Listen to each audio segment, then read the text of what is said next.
Welcome back. Bersama Ricky Dwi Setiawan Channel. Oke, materi kita hari ini merupakan kerajinan tekstil. Materi prakarya kelas 7.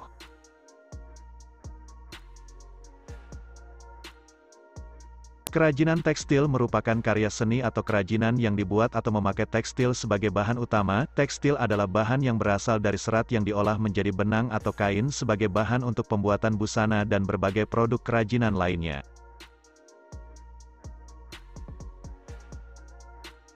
Fungsi kerajinan tekstil. Kerajinan merupakan bagian dari seni rupa terapan yang diartikan sebagai proses produksi yang melibatkan keterampilan manual dalam membuat benda-benda kebutuhan hidup yang dirancang untuk tujuan fungsional, kegunaan, serta memiliki nilai keindahan.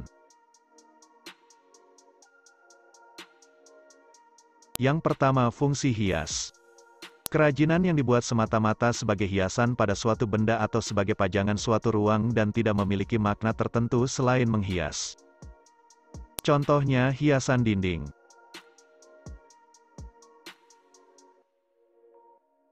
Yang kedua, fungsi benda pakai.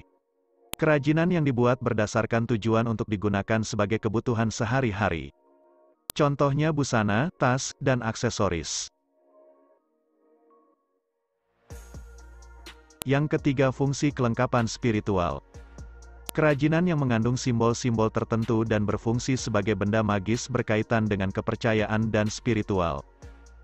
Contohnya ulos, kain tenun tersebut yang dikenakan saat upacara pernikahan, pemakaman, dan pesta adat lainnya.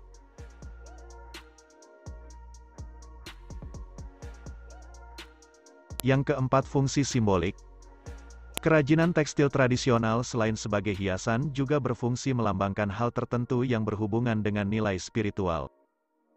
Contohnya tapestri, tenun, dan batik yang dibuat dengan motif simbolik.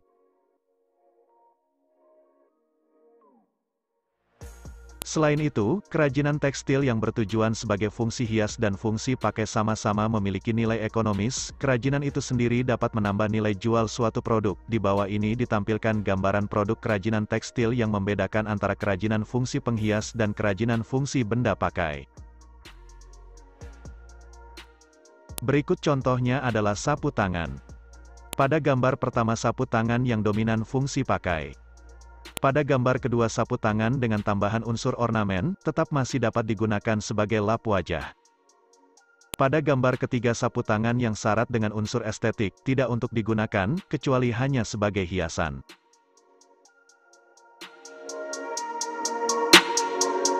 Oke, sekian materi kita hari ini, semoga bermanfaat bagi kalian dan tetap semangat untuk belajar. Jangan lupa subscribe, like, share dan komen.